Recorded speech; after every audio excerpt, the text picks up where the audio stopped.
TRE2 के दौरान record तो ज्वाइनिंग के बाद आपका TRE3 फ्लॉप देखते मिल रही है। एक नंबर का मतलब कि एक तरह से पूरी तरह से फ्लॉप हो रही है। रीजन वाइज है कि आपको कोई भी आपका रिजल्ट में अब तक की जितनी भी चीज़ें हैं, अब सारी चीज़ें आपको डिले देखने को मिलेगा। अभी तक का जो भी नोटिस है, अपडेट हम आपको बताने की कोशिश करते हैं। I hope you are doing well. चलिए आपका एक एक चीज़ हम जानते हैं।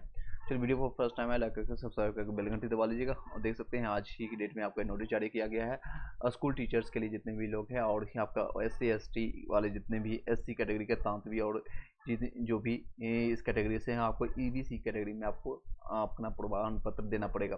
आपका रिजल्ट में अब डिले होगा 23 सितंबर के बाद, यानी कि सितंबर के लास्ट वीक में आप लोग को रिजल्ट देखने को मिलेगा। ये सारी चीज़ें अपडेट होने के बाद, इसके बारे में मैंने ऑलरेडी सेपरेट वीडियो बनाया है, आप लोग उसको जाकर के देख सकते हैं। इससे रिलेटेड कोई क्वेश्चन रहता है तो आप पूछ सकते हैं। इससे रिलेटेड अगर कोई क्वेश्चन आपके पास है तो आप पूछ सकते हैं। चलिए महत्वपूर्ण इन सारे बिंदुओं पर बात करते हैं।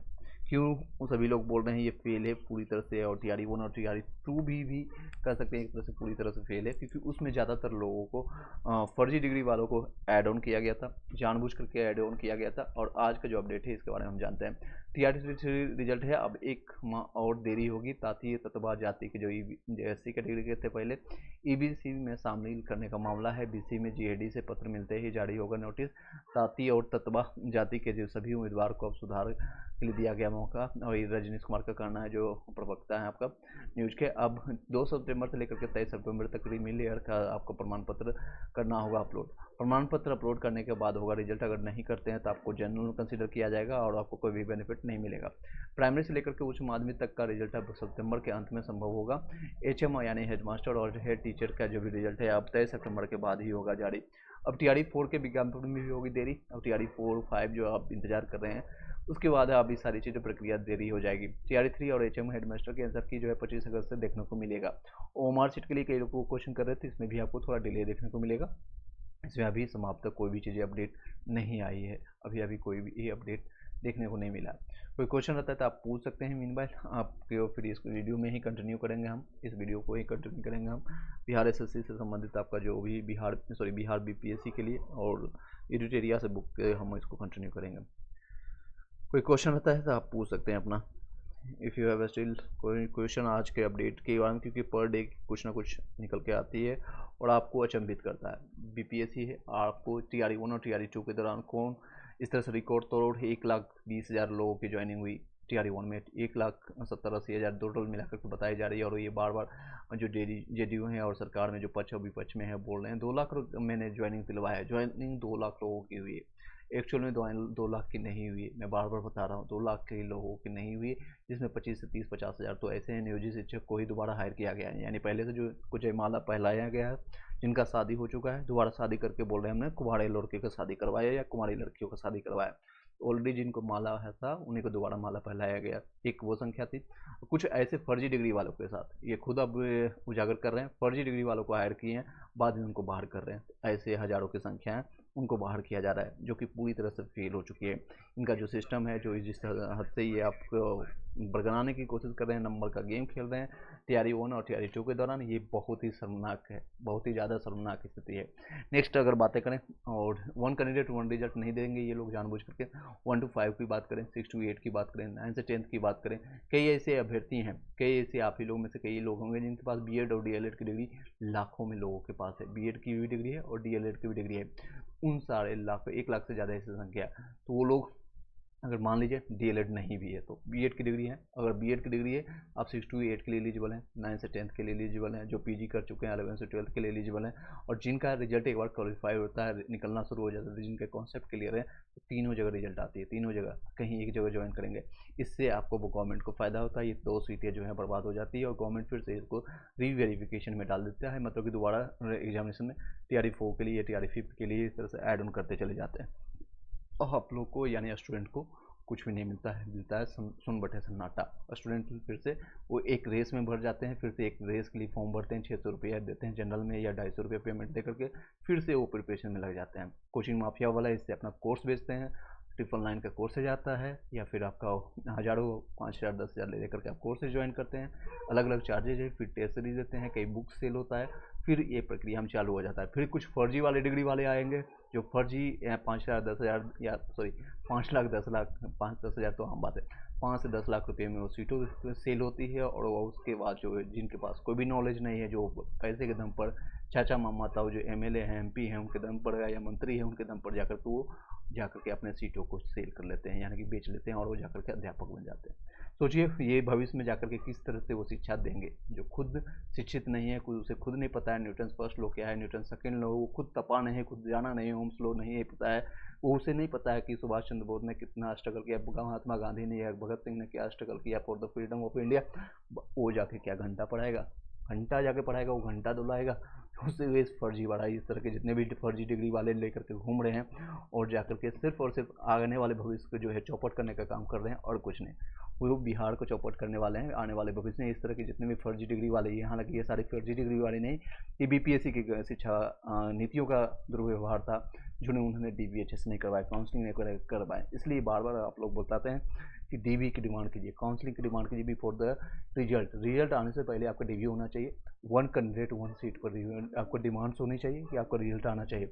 उसके बाद ही आपका संभव है कि ये सारी चीज़ें अच्छे तरह से और क्लियर कट आपका सारी चीज़ आएंगे। अदरवाइज आप लोग इधर उधर ढूंढते रहेंगे, मचलते रहेंगे, मसलते रहेंगे और नेतागण हैं उसके मजे लेते रहेंगे, करोड़ों का वो गाड़ी में घूमेंगे, मर्सिडीज में घूमेंगे।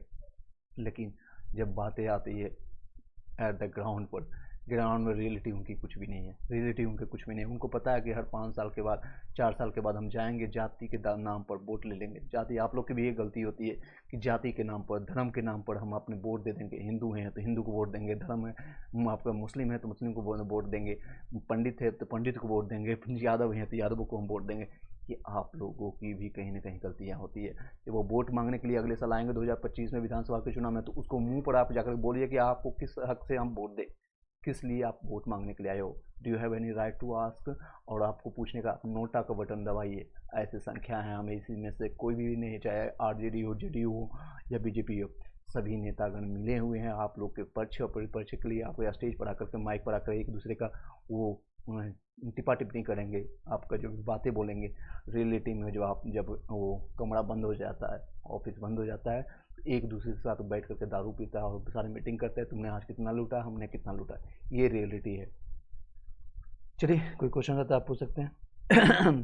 6 to 8 के लिए मैथ साइंस में 78 बन रहा है, 78 आ रहा है आपका। ईवीसी में से हूँ और 9 से 10th में आपको मैथ्स में आपका 89, दोनों में चांसेज आपका हो जाएगा, दोनों में आपका हो जाएगा। चलिए एनी हाउ जो भी स्थिति है, जो परिस्थिति है, मैंने आपको रूबरू करवाया। अब आप लोग की भी गलती है, आप लोग जब वोट आते हैं तो कुछ धर्म के नाम पर, कुछ जाति के नाम पर आप दे देंगे। कुछ लोग जो है पैसे 500,000 का मिल गया, कुछ दारू का एक बोतल मिल गया, उसके बेसिस पर 500,000 रुपये हम बेच देते हैं अपने ज़मीर को। पैसे लीजिए, मैं नहीं कर रहा हूँ कि आप पैसे मत लीजिए, और जो भी देता है आप लीजिए, लेकिन जब वोट देने जाते हैं आप, वो कमरा जब बंद होता है उसमें आपका स्वाधीनता होता है, आपका स्वाभिमान होना चाहिए। जो राइट पर्सन है, जो आपके क्षेत्र में विकास करने के लिए लीड करने वाला है, जो रियल में हकदार है, उसी को वोट दीजिए। बाकी आपकी मर्जी, आपकी स्वतंत्रता है, ये प्राइवेसी टू आस्क है। मैं किसी को नहीं कह रहा हूँ कि इसको वोट दीजिए, इसको नहीं वोट दीजिए, बट अपने हक के लिए ज़रूर अपनी आवाज़ उठाइए। जहाँ तक भी आप जिस भी स्तर पर हैं, अपनी आवाज़ों को बुलंद कीजिए, ये आपकी कायरता होगी। अगर अच्छे लोग, हमेशा एक कहावत सुने होंगे आप लोग, ये दुनिया समाज उसके कारण नहीं बर्बाद हुई है जिसके कारण बुरे लोग हैं यहाँ पर, उससे कहीं ज़्यादा नुकसान होता है जब अच्छे लोग बोलना बंद कर देते हैं। अगर आप अपने आप को अच्छा मानते हैं, ईमानदार मानते हैं और अपने आप को सबल मानते हैं कि मैं अपने मेहनत से कुछ भी हासिल कर लूँगा या कर लूँगी, आपको बोलने का पूरा अधिकार है। Freedom of right of speech आपको मिला है 19 आर्टिकल के तहत, 19A के तहत आप अपना बोल सकते हैं। इसमें आपको कानूनी अधिकार है, संविधान में आपको लिखा हुआ है, कोई भी आपका ये हक नहीं मारेगा। आप ये बोलिए, आप कोई गलत काम नहीं कर रहे हैं। नोटिफिकेशन में दिया हुआ है 1 कैंडिडेट 1 रिजल्ट के लिए, आप उसी के लिए आवाज़ उठाइए। डीवी होना चाहिए ताकि फर्जी डिग्री वाले नहीं ले सके, ये आपका अधिकार है। क्यों नहीं आप बोलते हैं? बार बार कई दिनों से, इवन 1 साल से हम बोल रहे हैं, लेकिन नहीं बोलेंगे आप लोग। पता है काम चोरी है, यह आप लोग की भी कमी है। वो लोग तो उसी का मजे ले रहे हैं, नेतागण जितने भी मंत्रीगण, उनको बोलने का एक तमीज नहीं है, जो किससे के साथ क्या बोलेंगे, क्या होने वाला क्या नहीं होने वाला है, इसको कुछ नहीं पता है। जाकर के वो सीएम बना हुआ है, वाइस सीएम बना हुआ है, क्या क्या वो पीछे में करता है, जो कमरे बंद हो जाते हैं आपको नहीं पता होगी। ये सारे रीजन्स के कारण आपके पूरे बिहार की जो चौपट बना दिया है, पूरे इंडिया की इवन स्थिति वही है। चाहे यूपी की बात करें, एमपी की बात करें, या फिर पूरे इंडिया की बात करें, तो लगभग वही है। 90% लोग करप्टेड यहाँ पर बैठे हुए हैं, कुछ लोगों को छोड़ करके, बाकी आपको चौपट बनाने की कोशिश कर रहे हैं। जब तक एजुकेटेड लोग या जो भी जो कर्मठ लोग या जो मेहनत करना चाहते हैं वो इस क्षेत्र में नहीं जा करके अपना काम दिखाएगा, तब तक ये लोग लूटते रहेंगे। हर 5 साल के बाद अपना मुंह मिट्ठू कर करके, चेहरे बना करके आपके समकक्ष आएंगे, नाचते हुए, गाते हुए, हंसते हुए, लड्डू और ये सारी चीज़ें लेकर के, और अपना बोलेंगे मामा चाचा मामा तातू, फिर से हमें वोट दो, फिर से हमें वोट दो, ताकि फिर से हम आपको लूटें। 4 साल, 3 महीने मेहनत करेंगे और 4 साल बैठ के लूटेंगे। 4 साल, 4.5 साल ये लूटते हैं। इन्हें हो थोड़ा भावुक हो गया इन सारे रीजनों के कारण, क्योंकि TRE 1 में आप देख सकते हैं, मैं आपको प्रत्यक्ष कैसे दिखा रहा हूँ, ये सारे क्या है, ये आपकी कमियां नहीं है, ये स्टूडेंट का हम किसी की कमी नहीं बता रहे हैं, ये आपका शिक्षा विभाग की कमियां है, BPSC की कमी है, को वो जानबूझ के फर्जी डिग्री वालों को घुमाया गया ताकि फिर से हम वैकेंसी निकाल लें, फिर से 600 रुपया लें, और हजारों ऐसे संख्या हैं बिहार के अलावा।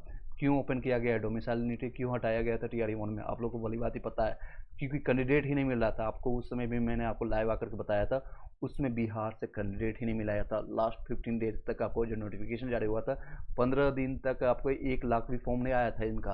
15 दिन तक कोई भी फॉर्म नहीं आया था, बिहार से फॉर्म भरने वाले थे ही नहीं, एलिजिबल ही नहीं थे, BEd ही नहीं था, DLEd नहीं था। मार्क्स के बेसिस पे वो वेट कर रहे थे कि हमारा सिलेक्शन हो जाएगा, तो फिर ये ओपन कर दिए, चलो अदर स्टेट वाले को मौका देते हैं। अदर स्टेट वाले जनरल में फाइट करेंगे, 40% इनको मौका दे रहे हैं, और 40% में अतुल प्रसाद जी अतुलनीय काम करके चले गए, और JK पाठक, ये सारे लोगों ने खूब लूटा, मजे किया। अब क्या लूटा क्या नहीं लूटा, नंबर का खेला हुआ, और आप लोग को भली बात ही अभी देखने को मिल रहा है। पर अदर स्टेट वालों को 40 में से अगर देखेंगे, इनका परसेंटेज रेशियो 88% बताई जा रही है। 88%, अगर 100 कहीं पर भी 10 लोगों की हायरिंग हुई है किसी स्कूल में, तो 7 से 8 स्टूडेंट है जो कि बाहर के हैं, और 2 से 3 है सिर्फ बिहार के रहने वाले, 2 से 3 ऐसी संख्या बताई जा रही है। रीजन सिंपल है कि उन्हें उसमें इंटरनली एग्जाम दी हुई थी। ये आपके प्रूफ के साथ कई लोग आप दे रहे हैं, सुप्रीम कोर्ट इसका गाइडलाइंस दिखा दे रहा है, सारे चीज़ें चेंजेस देखने को मिल रहा है। पहले BEd वाले को 1 to 5 से हटाया गया, फिर NIS DLEd वालों को हटाया गया। लाखों ऐसी संख्या है जो कि एलिजिबल होने के बावजूद, फॉर्म भरने के बाद, एग्जामिनेशन देने के बावजूद उनका नाम ही नहीं आया मेरिट लिस्ट में। इन सब का बेनिफिट किसको मिला, तो 6,000 रुपया, 600 रुपया अगर देखेंगे, 8 लाख फॉर्म आया था फर्स्ट टाइम। और इसका कैलकुलेशन कीजिए तो लगभग आपको 4 करोड़ से, आपको 4 से 5 करोड़ रुपया उनको जाता है हर साल। हर 2 साल में ये ले रहे हैं एग्जामिनेशन, 6 महीने में ले रहे हैं 5 से 10 करोड़, शायद उससे ज़्यादा होगा, 40-50 करोड़ रुपये ये जा रहे हैं। जितने आप लोग को ये पूरे साल भर में, पूरे जीवन में आपको 25-30 साल की अगर आपकी नौकरी है, 30 साल में अगर ज्वाइन करते हैं ऑन एन एवरेज, अगर आप 25 साल में भी एज में आप ज्वाइन करते हैं, 35 साल की आपकी सर्विस होगी, 35 साल की सर्विस होगी। जितनी आपकी सैलरी होगी 50,000 मंथली अगर आप लेते हैं, 6 लाख रुपये आप सालाना लेते हैं, 6 लाख रुपये सालाना, कैलकुलेट कीजिए 30 ईयर्स में। एवरेज बता रहा हूँ, कई ऐसे हैं जो कि व्यक्ति 40 साल में ज्वाइन किए हैं, कई ऐसे व्यक्ति हैं जो 45 साल की एज में ज्वाइन किए, सिर्फ 15 साल इनका सर्विस बचा हुआ, इनका 20 साल बचा हुआ है, इनका 35 साल बचा हुआ है, इनका 30 साल बचा हुआ है। उन्होंने एवरेज देखेंगे तो 30 साल में आप कितना कमा लेंगे, 2-3 लाख आपके सैलरी इंक्रीमेंट बहुत नाम मात्र का होता है। आप कैलकुलेशन कर सकते हैं इसका, आप देखेंगे तो 6 या 18 लगभग ये 1.8 करोड़ के आसपास आपको मिलता है पूरे जीवन में। उसमें आपको खाना पीना रहना, बच्चे का खर्चा, आपको कुछ भी नहीं बचता है। फिर 1.5 करोड़ 2 करोड़ रुपये कमाई होता है। फाइनेंशियल एजुकेशन, ये सारी चीज़ें आपको जानना चाहिए, क्या गेम खेल रही है, किस तरह से सरकार गेम कर रही है। आने वाले टाइम में इलेक्शंस के लिए आप लोग एक सिर्फ और सिर्फ बेट में आपको प्रचार का माध्यम बनेंगे, और कुछ नहीं है। वोट की एक राजनीति चल रही है, प्रचार का माध्यम बनने जा रहे हैं, और कुछ नहीं है। वोट की राजनीति है, या आपको पैसा जो फंड मिलेगा उनसे, वो JDU वाले हों, चाहे BJP वाले हों, या फिर आपका RJD वाले, सभी एक ही हैं। पेपर के पीछे आप लोग के सबके जो बस माइक बढ़ा करके बोलना कुछ और होता है, पीछे में सभी लोग एक ही हैं।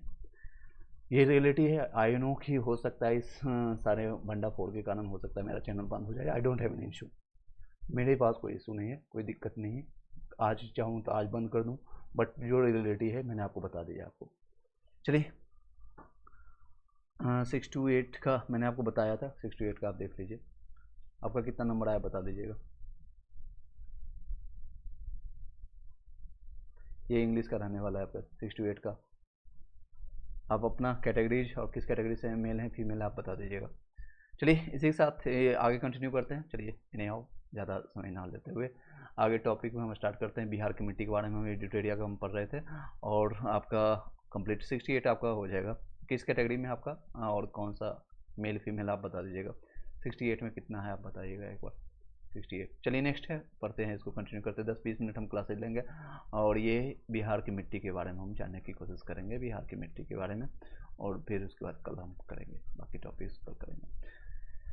पृथ्वी की ऊपरी सतह को फैले जो है आपके फैले मोटे और मध्यम और बारीक जो है कार्बन और अकार्बनिक मिश्रित कणों को मिट्टी या कहा जाता है। क्या कहा जाता है? तो मृदा या मिट्टी कहते हैं इसको।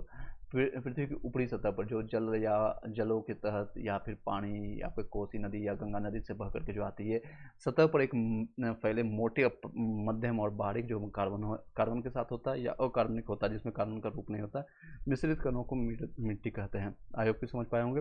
नेक्स्ट है, मृदा का निर्माण जो है चट्टानों को टूटने और फूटने और इसमें भौतिक और रासायनिक परिवर्तनों को फलस्वरूप बनता है। मृदा के परिणाम में आपको क्या के परिणाम मृदा के निर्माण में स्थलाकृति, वर्षा, आर्द्रता, तापमान, प्राकृतिक वनस्पति आदि की मुख्य भूमिका होती है। मृदा के अध्ययन को मृदा विज्ञान कहते हैं, पेडोलॉजी कहते हैं। याद रखिएगा, इससे संबंधित क्वेश्चन आता है। मृदा यानी मिट्टी के जो अध्ययन का, मृदा का ही है, मिट्टी का ही, मृदा के अध्ययन को क्या करते हैं? मृदा विज्ञान यानी पेडोलॉजी कहते हैं, पेडोलॉजी। विश्व मृदा दिवस हम 5 दिसंबर को मनाते हैं। विश्व मृदा दिवस हम 5 दिसंबर को मनाते हैं। बिहार एक मैदानी राज्य है जहाँ लगभग 90% क्षेत्र में जलोढ़ या अपोढ़ या कचाड़ी मिट्टी पाई जाती है। ज़्यादातर जो है बिहार में मैदानी जो जलोढ़ मिट्टी है, जलोढ़ मिट्टी वो जो कि बह करके, जैसे कोसी नदी है बहते हुए आपको आती है नेपाल से, इस तरह से आती है और गंगा में आकर के मिल जाती है। इसी में जो बहा करके आती है, यहाँ पर देखेंगे नॉर्थन साइड में यानी ऊपर के साइड में बिहार के, तो ज़्यादा जलोढ़ मिट्टी पाई जाती है। 90% इवन जलोढ़ मिट्टी ही रहती है। गंगा से बहकर आए, कोसी से बहकर आए या सोन नदी से बह करके आए या कुर्सेला जाकर कटिहार में जाकर मिल जाती है। ये सारे हैं जलोढ़ मिट्टी या कपोड़ या कचाड़ी मिट्टी के नाम से जाने जाते हैं। मिट्टी जो बिहार में, जो मिट्टी का उत्तर बिहार या दक्षिण बिहार में निम्नलिखित रूप से विभाजित करते हैं। तो उत्तर बिहार की मिट्टी जो इसको करते हैं पर्वतीय पादपीय मिट्टी, ये टाल मिट्टी कहलाती है। दक्षिण बिहार की, दोनों में डिफरेंस जानते हैं। उत्तर बिहार की जो मिट्टी है, उत्तर बिहार जो भी ये क्षेत्र है आपका, गंगा के उस पार के जितने भी क्षेत्र है उसको उत्तर बिहार ऊपर के क्षेत्र को कहते हैं। दक्षिण बिहार नीचे वाले को क्षेत्र को कहते हैं। तराई मिट्टी यहाँ पर पाई जाती है। पुरानी जलोढ़ यानी भांगड़ मिट्टी पाई जाती है। नवीन जलोढ़ खादर मिट्टी भी पाई जाती है। और इसमें देख सकते हैं, और दक्षिण वाले नीचे वाले पार्ट में देखेंगे तो इसमें आपका टाल की मिट्टी, कगाड़ी मिट्टी पाई जाती है और आपके पुरानी जलोढ़ यानी कैरल केवाल मिट्टी पाई जाती है। लाल पीली मिट्टी, बलुआती मिट्टी पाई जाती है। उत्तर बिहार की जो मिट्टी है उसके बारे में जानते हैं। उत्तर बिहार के मिट्टी का निर्माण हिमालय से निकलने वाली गंगा है, गंडक है, बूढ़ी गंडक है, आपको पिक्चर में ये दिखाएंगे, डोंट वरी, गंडक है, कोसी, महानंदा और उसकी सहायक नदी से हुआ है। उत्तर बिहार की मिट्टी को 4 वर्गों में बांटा गया है। तो इस चारों वर्गों को हम जानने से पहले हम आपको पिक्चर दिखा देते हैं, don't worry. Oh my God, ये देख सकते हैं, ये सारे जो हैं ऊपर के जितने भी भाग हैं ये सारे नॉर्थन पार्ट है। तो ये जहाँ से गंडक की नदियाँ हैं, बूढ़ी गंडक है, बागमती है, ये कोसी है, कमला है, महानदी है, महानंदा है, ये सारे उत्तर की नदियाँ हैं। और ये सारे नीचे कर्मनाशा, सोन, पुनपुन, फल्गुन, क्यूल, प्रीवियस वीडियो को जरूर देखिएगा, प्लेलिस्ट ऑलरेडी बनाया दिया गया। ये सारे नीचे दक्षिण की नदियाँ कहलाती है, दक्षिण की नदियाँ। अब इसके पार्ट को जानते हैं किन किन टाइम्स में बांटा गया है। देख सकते हैं, इनको 4 पार्ट में बांटा गया। 4 भाग क्या है? एक पर्वत पाती मिट्टी है। यह मिट्टी पश्चिम चंपारण के उत्तर पश्चिम भाग जो है सोमेश्वर प्रेरणी के आसपास में पाई जाती है। इस क्षेत्र में अधिक वर्षा होने के कारण मृदा में अधिक नमी पाई जाती है और यह अधिक उपजाऊ होती है। यह मृदा मुख्य रूप से धान और गन्ने फसल के लिए, ये जो आपको पर्वतीय जो आती है मिट्टी, इसके लिए धान और गन्ने की खेती इसमें ज़्यादा अनुकूलित होती है। स्क्रीनशॉट लेते चले जाइएगा अगर आपको कोई कन्फ्यूजन होगा तो, अगर कोई डाउट होता है आप पूछ सकते हैं। इस मिट्टी का जो विस्तार है बिहार के उत्तरी सीमा का पश्चिम चंपारण से लेकर के पूर्व में किशनगंज तक 5 से लेकर के 7 किलोमीटर वहाँ चौड़ी मिट्टी पाई जाती है। ये चारों चौड़ी पट्टी पाई जाती है।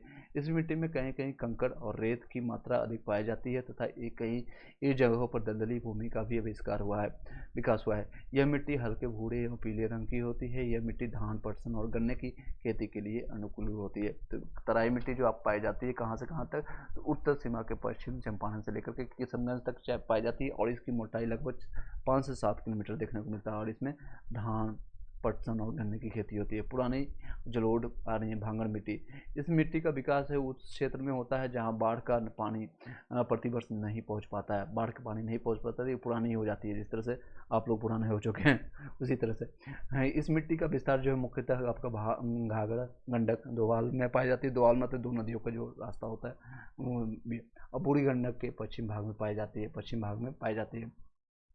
याद रखिएगा मैप के साथ। इसका विस्तार पूर्णिया, सहरसा, दरभंगा, मुजफ्फरपुर आदि क्षेत्रों में होता है। इस मृदा में चूना, पोटास आदि की अधिकता होती है। फास्फोरस और नाइट्रोजन की कमी होती है।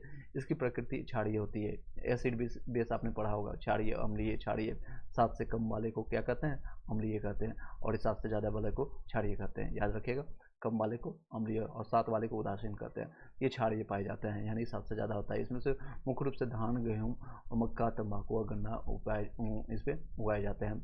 नवीन जलोढ़ खादर मिट्टी, नवीन ये कहाँ पाई जाती है? नदियाँ इस द्वारा प्रतिवर्ष लाए गए अवसाद जिसे खादर मिट्टी का निर्माण होता है। ये इस मिट्टी का विस्तार गंगा, गंडक, बूढ़ी गंडक, कोसी, महानंदा की निचली घाटी में है। इस मिट्टी का रंग हल्का भूरा होता है, सॉरी गहरा भूरा होता है। इसमें बालू एवं चीका क्ले ये प्रधानता होती है। इस मिट्टी में नाइट्रोजन की कमी पाई जाती है। यह मिट्टी अत्यधिक उर्वर होती है। इसमें पर्याप्त सिंचाई होने पर धान, गेहूँ, जूट और मक्का आदि की पैदावार अच्छी होती है। नेक्स्ट पढ़ेंगे दक्षिण बिहार की मिट्टी। दक्षिण बिहार की मिट्टी का विस्तार गंगा नदी और छोटा नागपुर पठार के मध्य है। मिट्टी संरचना के आधार पर दक्षिण बिहार की मिट्टी को 4 भागों में वर्गीकृत करते हैं। इसको भी 4 भागों में बांटते हैं। तो पहला है आपका टाल की मिट्टी। ये टाल क्षेत्र आपका बड़ैया से लेकर के आप बाढ़ तक देखेंगे। टाल भी निम्न भूमि का क्षेत्र है जो कि वर्षा ऋतु में जल प्रवाहित होता है। इसमें टाल मिट्टी का विस्तार है गंगा के दक्षिणी तट पर बक्सर से भागलपुर तक देखने को मिलता है। बक्सर से भागलपुर इसका क्षेत्रफल बक्सर से लेकर के भागलपुर तक है। 7 से 10 किलोमीटर चौड़ी पट्टी होती है। इसमें यह मिट्टी जो है मोटे कणों वाली धूसर रंग या भारी मिट्टी होती है।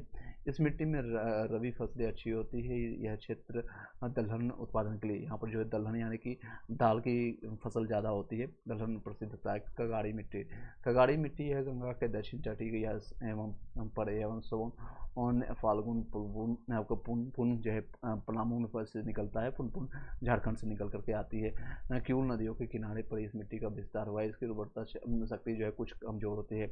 यह मिट्टी मोटे अनाज और सब्जी के उत्पादन के लिए जानी जाती है। ये देख सकते हैं नालंदा, ये सारे जो जगह हैं नालंदा, नवादा, जहानाबाद इस क्षेत्र में पाए जाते हैं। इस मिट्टी में उगाई जाने वाली प्रमुख फसलें मक्का और सरसों, मिर्च इत्यादि पाई जाती है। पुरानी जलोढ़ मिट्टी, कैराल या केवाल मिट्टी के बारे में जानते हैं। इस मिट्टी का विस्तार बक्सर, उत्तरी गया, पटना, नालंदा, मुंगेर से भागलपुर तक देखने को मिलता है। इस मिट्टी का उर्वर आपका शक्ति अधिक होती है। इसमें जल सोखने की क्षमता भी अधिक होती है।